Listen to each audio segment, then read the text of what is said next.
Welcome back to my channel guys. इस video lesson में हम लोग फ्यूचर कंटिन्यूअस टेंस के बारे में पढ़ेंगे। यहाँ पर हम लोग इसकी पहचान, इसके स्ट्रक्चर, इसका यूज और किसके साथ शैल बी और किसके साथ विल बी लगेगा, ये सब सीखेंगे। तो चलिए पहचान से शुरू करते हैं। तो इस टेंस की पहचान यह है कि इसमें हिंदी वाक्य क्रिया के अंत में ता रहूंगा, ती रहेगी, ते रहेंगे या कभी कभी रहा होगा, रही होगी जैसे शब्द आपको देखने को मिलेंगे। जैसे वह पढ़ता रहेगा या वह पढ़ रहा होगा, वह जाता रहेगा या वह जा रहा होगा, या वह सो रहा होगा, मैं जा रहा होऊंगा। इस टाइप का सेंटेंस जितना भी है वो आपका फ्यूचर कंटिन्यूअस टेंस में आएगा। अब बात करते हैं इसके यूज की, इसका इस्तेमाल कहाँ पर होता है। तो फ्यूचर में किसी समय पर कोई काम चलता रहेगा, इसे बताने के लिए इस टेंस का इस्तेमाल होता है। जैसे ही विल बी रीडिंग, वह पढ़ता रहेगा, या फिर इसको आप वह पढ़ रहा होगा भी बोल सकते हैं अकॉर्डिंग टू द सेंस। तो सेंस के मुताबिक आप बोलेंगे, लेकिन आपका इंग्लिश स्ट्रक्चर यही रहेगा, शैल बी, विल बी, उसके बाद वर्ब की आईएनजी फॉर्म। अब बात करते हैं कहाँ पर शैल बी लगता है या कहाँ पर विल बी। तो अगर आपका सब्जेक्ट आई और वी रहे तो उसके साथ शैल बी लगाएंगे, और यदि सब्जेक्ट ही रहे, सी रहे, इट रहे, राम, राम क्या है, एक थर्ड पर्सन सिंगुलर सब्जेक्ट, तो कोई थर्ड पर्सन सिंगुलर सब्जेक्ट रहे तो उसके साथ विल बी लगेगा। यू रहे, दे रहे, और कोई थर्ड पर्सन प्लूरल सब्जेक्ट जैसे बॉयज है, चिल्ड्रेन है, ये सब रहे तो वहां भी विल बी लगेगा। तो इन सारे जगहों पर आपका विल बी लगेगा। अब जो है सो बारी बारी से इसके स्ट्रक्चर को जान लेते हैं। सबसे पहला नंबर में है हमारा अफर्मेटिव सेंटेंस। अफर्मेटिव सेंटेंस का स्ट्रक्चर क्या है, सबसे पहले आप सब्जेक्ट लगाएंगे, फिर शैल या विल, उसके बाद बी और फिर वर्ब की आईएनजी फॉर्म यानी कि fourth form of the verb लगाएंगे। जैसे ही shall be reading, you will be reading, they will be reading, ये सब।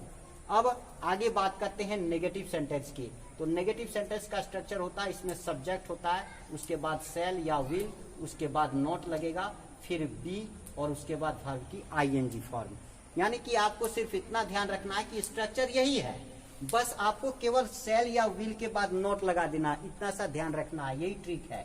स्ट्रक्चर देखिए सेम है कि नहीं, सब्जेक्ट है, फिर शैल विल है, यहाँ भी शैल विल है, उसके बाद बी है, यहाँ भी बी है, यहाँ भी वर्ब की फोर्थ फॉर्म है। केवल आपको ध्यान रखना है कि नेगेटिव में शैल और विल के बाद नोट लगा देना है। जैसे ही shall not be, sorry, I shall not be reading, we shall not be reading, हाँ, he will not be reading, they will not be reading, इस टाइप से। आगे बात करते हैं इंट्रोगेटिव सेंटेंस की। इंट्रोगेटिव सेंटेंस का स्ट्रक्चर होता है, इसमें सबसे पहले शैल या विल लगेगा, उसके बाद सब्जेक्ट, फिर बी, फिर वर्ब की आईएनजी फॉर्म यानी कि fourth form of the verb, फिर क्वेश्चन मार्क। जैसे शैल आई बी रीडिंग, क्या मैं पढ़ता रहूंगा, विल यू बी रीडिंग, क्या तुम पढ़ते रहोगे, विल दे बी रीडिंग, क्या वे लोग पढ़ते रहेंगे, शैल वी बी रीडिंग, क्या हम लोग पढ़ते रहेंगे, इस टाइप से। उसके बाद बात करते हैं इंट्रोगेटिव नेगेटिव की। तो बस इसका भी स्ट्रक्चर वही होगा, केवल आपको यहाँ पर सब्जेक्ट के बाद नोट लगाना है। हमेशा याद रखें, जब भी क्वेश्चन आएगा इंट्रोगेटिव का नेगेटिव बनेगा तो सब्जेक्ट के तुरंत बाद आपको नोट लगाना है जब क्वेश्चन रहेगा। लेकिन अफर्मेटिव सेंटेंस का जब नेगेटिव बनाएंगे तो शैल और विल के बाद नोट लगेगा, ये चीज आपको ध्यान रखना है। तो यहाँ देखिए क्या बनता है, शैल या विल पहले लगता है, फिर सब्जेक्ट, उसके बाद नोट लगता है, फिर बी, फिर वर्ब की आईएनजी फॉर्म। जैसे shall I not be reading, हाँ, will you not be reading, हाँ, will they not be reading, क्या वे नहीं पढ़ते रहेंगे, हाँ, shall we not be reading, क्या हम लोग नहीं पढ़ते रहेंगे, इस टाइप से। अब बात करते हैं WH पॉजिटिव क्वेश्चन की। एक ऐसा क्वेश्चन जो पॉजिटिव है यानी कि जो सकारात्मक है लेकिन WH फैमिली से रिलेटेड है, यानी कि WH वर्ड से शुरू होता है, उसको हम WH पॉजिटिव क्वेश्चन कहते हैं। तो इसमें क्या होगा, स्ट्रक्चर वही रहेगा जो आपका क्वेश्चन का था, जो आपका इंट्रोगेटिव क्वेश्चन का था वही स्ट्रक्चर यहाँ रहेगा, बट आपको WH वर्ड पहले लगा देनी है। क्योंकि ये पॉजिटिव है इसलिए इंट्रोगेटिव का स्ट्रक्चर यहाँ यूज होता है और पहले आपको WH वर्ड लगा देते हैं।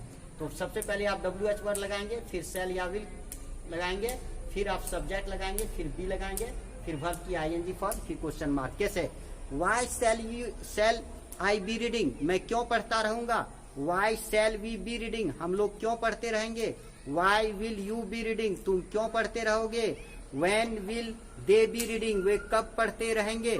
इस टाइप का सेंटेंस हो गया आपका जो सो WH पॉजिटिव क्वेश्चन। उसके बाद WH नेगेटिव क्वेश्चन का स्ट्रक्चर क्या होगा, जो आपका इंट्रोगेटिव नेगेटिव क्वेश्चन था सेम देखिए है, केवल आपको जो सो WH वर्ड पहले लगा देनी है। WH वर्ड पहले लगाएंगे, फिर सेल और फिर विल लगाएंगे, फिर सब्जेक्ट लगाएंगे, फिर नोट लगाएंगे, फिर बी लगाएंगे, फिर वर्ब की ING फॉर्म लगाएंगे, फिर क्वेश्चन मार्क लगाएंगे। जैसे क्या तुम क्यों नहीं पढ़ते रहोगे, why will you not be reading, वे लोग क्यों नहीं पढ़ते रहेंगे, why will they not be reading, हम लोग क्यों नहीं पढ़ते रहेंगे, why shall we not be reading. इस टाइप से। तो गाइज यहाँ पर वीडियो खत्म होता है। इस वीडियो लेसन में इतना ही। अगर वीडियो अच्छा लगा हो तो वीडियो को लाइक कर दें, और हाँ, यदि आप मेरे चैनल पर न्यू है तो चैनल को सब्सक्राइब कर लें, बगल में दिख रहे बेल आइकन को दबा करके ऑल बटन पर क्लिक कर दें, ताकि कोई भी नोटिफिकेशन आपसे मिस ना हो। मिलते हैं गाइज अगले वीडियो में, तब तक के लिए धन्यवाद।